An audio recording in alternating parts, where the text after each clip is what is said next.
ఆంధ్రప్రదేశ్ శాసన మండలి చైర్మన్ కొయ్య మోషన్ రాజును వైఎస్ఆర్సీపీ ఎమ్మెల్సీలు కలిశారు. పులివెందులలో ఎమ్మెల్సీ రమేష్ యాదవ్పై టీడీపీ గూండాల దాడిపై ఫిర్యాదు చేశారు వైఎస్ఆర్సీపీ ఎమ్మెల్సీలు. 100 మంది వరకు తనపై రాళ్లు, కర్రలతో దాడులకు దిగారన్నారు ఎమ్మెల్సీ రమేష్ యాదవ్. ప్రశాంతంగా ఉన్న పులివెందులలో టీడీపీ గూండాలు రక్తపాతం సృష్టించారన్నారు. కూటమి ప్రభుత్వం అహం చూపించేందుకు పులివెందుల ఎన్నికలను ఎంచుకున్నారని రమేష్ యాదవ్ అన్నారు. ఒక ఎమ్మెల్సీపై దాడి జరిగినా పోలీసులు ఇప్పటి వరకు స్పందించలేదంటే సామాన్యుల పరిస్థితి ఏంటో అర్థమవుతోందన్నారు. వాళ్ళ దాదాగిరి, వాళ్ళ దౌర్జన్యం, వాళ్ళ ప్రభుత్వ అహం ఏంటో చూపించాలనేసి నామినేషన్ వేసి ఈరోజు ప్రశాంతంగా ఉన్న పులివెందులను ఒక రక్త చరిత్ర పులివెందులుగా ఈరోజు ఈ కూటమి ప్రభుత్వం చేస్తుంది.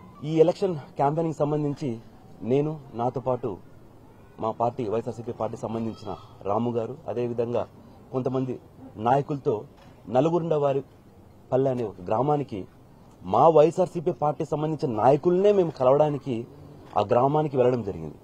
అక్కడికి వెళ్ళి వాళ్ళతో అంతా మాట్లాడిన తర్వాత మా పనంతా అయిపోయిన తర్వాత మేము మళ్ళీ పులివెందులకు బయలుదేరుతున్న సమయంలో కారు ఎక్కి 1 నిమిషం అట్లా ట్రావెల్ చేస్తూనే సుమారుగా ఒక 100 నుంచి 150 మంది ఒక 15 కార్లలో ఒక సినిమాలో చూపించే తరహాగా ఒక్కసారిగా మా బండ్ల దగ్గరకు వచ్చి, ముఖ్యంగా మేము కూర్చున్న బండి అటు ముందు ఇటు వెనక సైడ్లు అన్ని పెట్టి ఒక 50 నుంచి 100 మంది మా కారును మొత్తం సరౌండింగ్ చేసి పెద్ద పెద్ద గుండ్రాళ్ళు, అంటే అది చిన్న కొండ ప్రాంతం, పెద్ద పెద్ద గుండ్రాళ్ళు, రాడ్లు, కట్టెలతో మా కారు పైన దాడి చేసి మమ్మల్ని బయటికి గుంజే ప్రయత్నం చేశారు.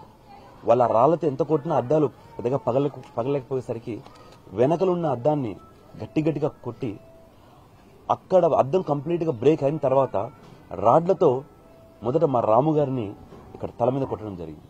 కొడుతూనే ఇక్కడ పెద్ద గాయం అయిపోతేనే నా మీద అటాక్ చేసే టైంలో నేను ఇట్లా కొంచెం ముందుకు వచ్చేసరికి నా షోల్డర్ భాగంలో చాలా బలమైన గాయం పడింది.